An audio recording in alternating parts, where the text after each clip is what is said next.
जैसे गणेश द्वारपाल है, भैरव वो क्षेत्रपाल है। जो गणपति है, जो शिवजी है और जो शक्ति है, ये तीन की जो रचना है उनका संरक्षण करने का काम भैरव करता है। भैरव कौन सा गुण है? अभय रहने का। वरना तुम जो भी क्रियाएं कर रहे हो केवल और केवल मात्र प्रपंच है। आत्मा तो शरीर के बाहर रहता है, भीतर के जीवात्मा को सुनाना है वो, क्योंकि नाद वो भीतर के गणपति को जागृत करता है, भीतर की शक्ति को भी जागृत करता है और भीतर के गणेश और शक्ति को जागृत करके शिव के अंदर विलीन भी कर देता है। इसलिए सारे देवता प्रथम पूज्य गणेश को मानते हैं। जो बुद्धिमान पुरुष होता है वो अपने भीतर स्थिर रहता है, उसको अपने भीतर ही सारी चीजें मिल जाती है, क्योंकि असुरों की भक्ति केवल और केवल उनके अहंकार तक सीमित रहती है। क्योंकि जैसे भगवान की मूर्ति को तुम गंदी नाली में डाल रहे हो, वैसे तुम खुद को भी अपने विचारों से गंदी नाली में डाल रहे हो।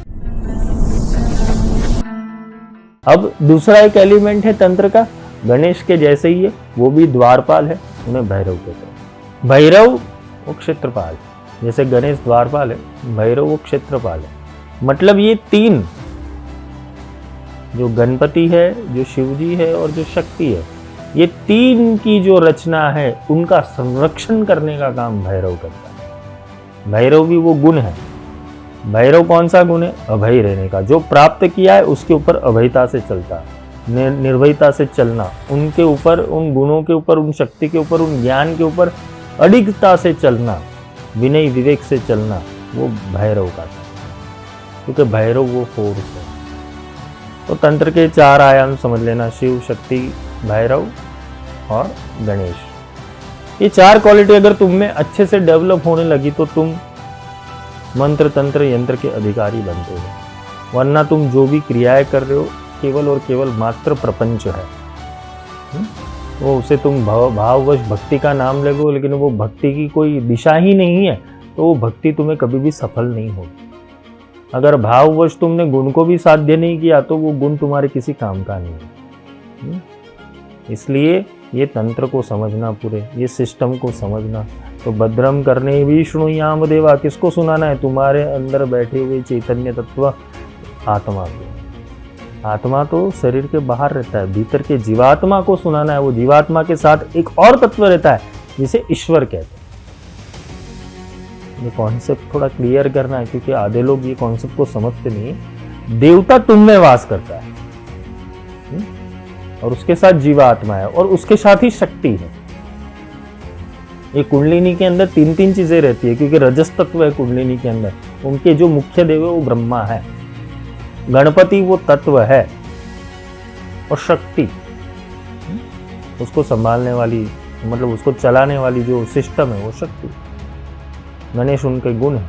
तो ये प्रकृति को समझना, क्योंकि त्वम मूलाधार स्थितोषि नित्यम, तुम साक्षात आत्मा से नित्यम, मतलब जो आत्मा में भी और मूलाधार के अंदर भी है। त्वम प्रकृति पुरुषात् परम, जो प्रकृति और पुरुष से भी ऊपर है, वो चेतना को पकड़ना है। ये पूरे अथर्वशीष का सार इतना ही है। नादानुसंधानम संहिता संदेश ईशा गणेश विद्या। नाद का अनुसंधान करना वो जरूरी है, क्योंकि नाद वो भीतर के गणपति को जागृत करता है, भीतर की शक्ति को भी जागृत करता है और भीतर के गणेश और शक्ति को जागृत करके शिव के अंदर विलीन भी कर देता है। क्योंकि नाद वो अथर्व है, वो सारी चीजों का संचालन करता है। पर कैसे करना है? भद्रम करने विष्णुयाम देवा, देवता बन के उनको सुनना है। ठीक है, तो ये पूरा गणपति अथर्वशीष मैंने समझाया हुआ है, बहुत गहराई से समझाया हुआ है। गणपति के अलग अलग स्वरूप है, जैसे विघ्न हरता भी है तो विघ्न करता भी है। शमशान के गणेश अनेक है, अघोरी गणेश अलग है, तंत्र के गणेश अलग है। उनके भी सात्विक, रासिक और तामसिक गुण हैं। तो क्या हम ऐसे समझते कि भगवान गणेश के एक ही जगह के ऊपर काम करते हैं? नहीं, भगवान गणेश सर्वत्र है। ब्रह्मास्त्वम, विष्णुस्त्वम, रुद्रस्त्वम, इंद्रस्त्वम, अग्निस्त्वम, वायुस्त्वम, सूर्यस्त्वम, चंद्रमास्त्वम, ब्रह्म भूर्भुवस्वस्वरूप। वो ब्रह्मा, विष्णु, महेश, इंद्र, कुबेर सब है, वो अथर्व है, क्योंकि गुण सब में है। ब्रह्मा में भी गुण है, ब्रह्मा में रजस गुण है, विष्णु में सत्व गुण है, शिव में तमस गुण है।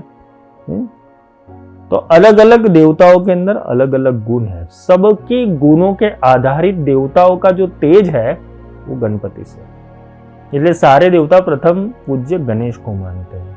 क्यों? अगर गणेश का एलिमेंट ही निकाल दे तो वो देवताओं का आइडेंटिटी ही मिले नहीं। मतलब जिसका जो आइडेंटिटी है उसका वो गुण है, और उसका वो गुण है तो उसके गणेश, इसलिए ब्रह्म स्वरूप है। तो ब्रह्म स्वरूप कौन कौन है सनातन धर्म के अंदर? ब्रह्म को गणपति से भी समझा गया है, ब्रह्म को विष्णु से भी समझा गया है, ब्रह्म को शिव से भी समझा गया है, ब्रह्म को देवी से भी समझा गया है, और ब्रह्म को सूर्य से भी समझा गया है। तो ये पांचों अथर्वशीर्ष है वो ब्रह्म के प्रतीक है। और ब्रह्म गुण, भाव, ज्ञान, विज्ञान और आत्मा, ये 5 तत्व से चलता है अथर्व। और इस कलयुग के अंदर, इस समय के अंदर सबसे आवश्यक तत्व जो बैलेंस का तत्व है वो गणपति है। आज लोगों को ज़्यादातर एंजाइटी, डिप्रेशन, बहुत सारे मनोविकार और मनोरोग पकड़ के बैठे हुए हैं। ये मनोरोग इसलिए ही बिगड़े हुए क्योंकि उनका प्राण तंत्र ठीक नहीं है, उनकी जो भीतरी सिस्टम है वो ठीक नहीं है, उनको सांस कैसे लेना चाहिए, सांस कैसे छोड़ना है वो भी नहीं आती। जिनको एंजाइटी डिप्रेशन आ जाता है उनकी सांसें यहाँ तक हो जाती है, इसलिए एंजाइटी डिप्रेशन आ जाता है। अगर तुम अच्छे से स्थिर होकर, क्योंकि गणपति हमें स्थिरता के देवता है, मूलाधार के देवता है, पृथ्वी तत्व के देवता है, तो जिसकी पृथ्वी ही इनबैलेंस है, जिसका मूलाधार ही इनबैलेंस है, उसके ऊपर कोई भी इमारत खड़ी नहीं हो सकती। जिसका भीतर अच्छे गुण ही नहीं है उसके ऊपर भीतर कोई भी शक्ति चढ़ नहीं सकती।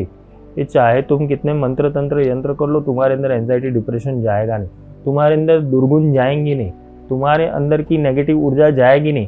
क्यों? क्योंकि तुम्हारा गणेश एलिमेंट सिद्ध नहीं हुआ, सेट नहीं हुआ, वो रेगुलेटर है, वो ऊर्जा को रिफ्लेक्ट करता है। जितनी भी मातृकाएं चलती है, 52 प्रकार की मातृका है, 52 प्रकार की मातृका है, और 52 प्रकार के शिव के अंश भैरव है।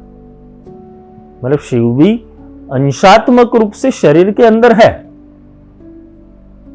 इसलिए वो कैलाशवासी है, लेकिन भैरव जो है वो क्षेत्रपाल है, वो रक्षा करते हैं क्षेत्र की।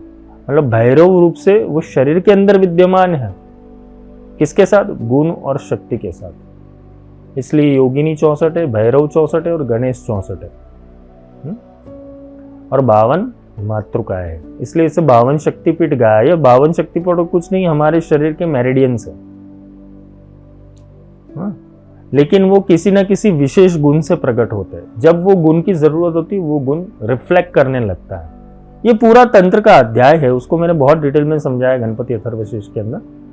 तो बेसिक नॉलेज आपके पास होना जरूरी है, क्योंकि गणपति विघ्नहर्ता कैसे और भगवान गणेश विघ्न करता कैसे है वो भी समझना है।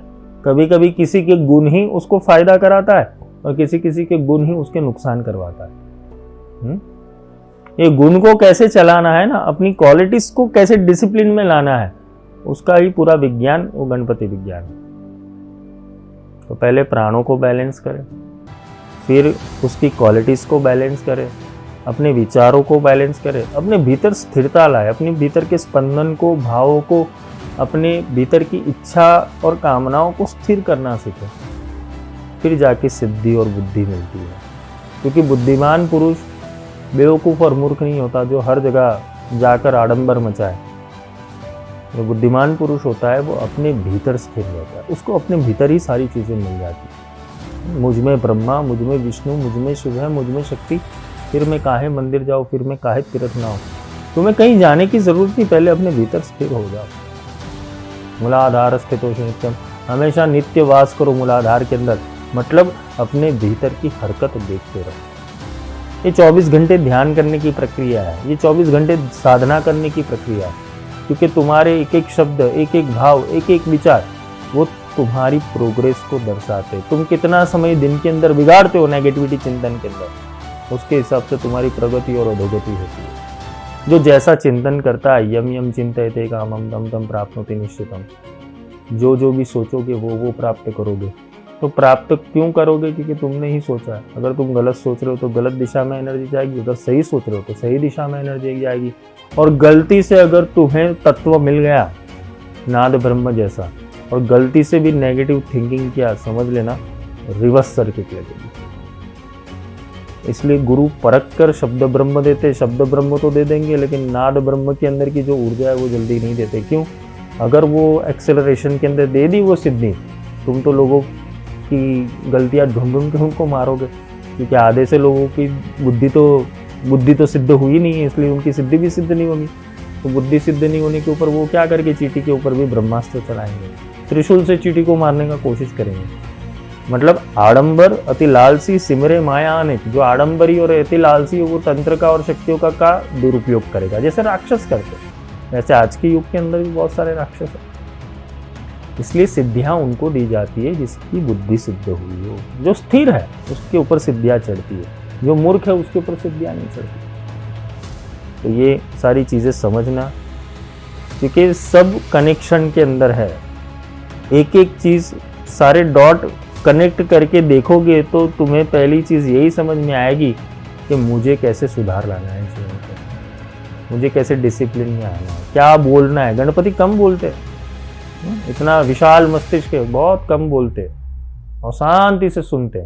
इसीलिए वेदव्यास ने उनको महाभारत लिखने के लिए तैयार किया, क्योंकि वो पृथ्वी के ऊपर एकमात्र देव है कि जो विवेक बुद्धि से सारी चीजें लिख पाएंगे, सारी चीजें विवेक बुद्धि से सुन पाएंगे, बुद्धि दौड़ा के लिख पाएंगे, और जगत कल्याण हेतु क्या करना है उनके अंदर इतना विवेक है। तो गणपति को अगर पूजना चाहते हो तो अपने भीतर भी पूजो, अपने भीतर के विवेक का प्रागट्य करो, अपने भीतर की शक्तियों का आवाहन करो। माँ तो अंदर ही बैठी हुई है शक्ति रूप में, पर गणेश का आह्वान होगा तो माँ दौड़ी चली जाएगी, गुण का आह्वान होगा तो माँ दौड़ी चली जाएगी। शक्तियों को आवाहन करने की जरूरत नहीं है, शक्तियों को केवल गुण साध्य कर लो तुम, और सच्चे दिल से करना, आर्टिफिशियल नहीं, क्योंकि भगवान सब जानता है। अगर तुम झूठ बोल रहे हो, प्रपंच कर रहे हो, पाखंड कर रहे हो, छल कपट कर रहे हो, षड्यंत्र कर रहे हो, भगवान तो तुम्हारे अंदर बैठ के सब जान रहा है, वो तुम्हें सिद्धि नहीं देगा, ना ही बुद्धि देगा, तुम्हारा सर्वनाश तय हो जाता है। क्योंकि असुरों की भक्ति केवल और केवल उनके अहंकार तक सीमित रहती है। रावण की भक्ति अहंकार तक सीमित रही, फिर शिव भी कहाँ समझाने गए, सर्वनाश हुआ। कृष्ण ने दुर्योधन को एक बार समझाया, फिर क्या हुआ, नहीं समझी, उसकी बुद्धि तत्व के अंदर और उनको के गुण तत्व के अंदर परिवर्तन नहीं हुआ, विनाश हुआ। शिशुपाल का भी यही हालत हुआ।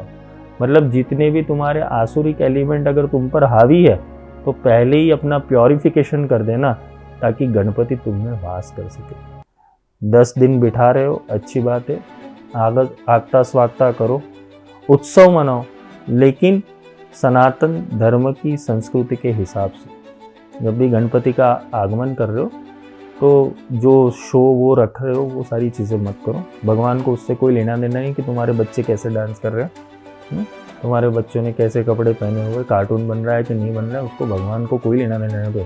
ये भगवान के पास डिफ़िकल्ट करने वाली सिस्टम तुम तैयार कर रहे हो, तो भगवान उससे श्राप देंगे, तुम्हें आशीर्वाद नहीं देंगे। तो कभी ना कभी अपने जीवन के अंदर नैतिक मूल्यों के ऊपर चलना, कि हमारा आध्यात्मिक विज्ञान और हमारा सनातन विज्ञान बहुत बृहद है, उसको ऐसी तुच्छ चीज़ों के अंदर मलिन मत करो। क्योंकि जैसे भगवान की मूर्ति को तुम गंदी नाली में डाल रहे हो, वैसे तुम खुद को भी अपने विचारों से गंदी नाली में डाल रहे हो। तो भगवान का विसर्जन भी अच्छे से करो, अच्छे पानी में करो, हो सके तो अपने घर के अंदर ही छोटी मूर्ति बिठा के उनको करो, और प्रकृति की पूजा करो, ना ही उनके विसर्जन के दिन गंदे गाने बजाओ। तो ये एक सोशल मैसेज है, अच्छा लगे तो अपने जीवन के अंदर उतारना, क्योंकि 10 फैमिली भी उतारेगी तो 100 फैमिली तक ये बात जाएगी। और शायद हो सके एक दिन ऐसा है कि भगवान गणेश सच में चाहे कि मैं पृथ्वी के ऊपर आऊँ, इतने संस्कारी हम हो जाए। अगर हमारे अंदर संस्कारी नहीं है तो भगवान हमारे घर आगमन नहीं करेंगे।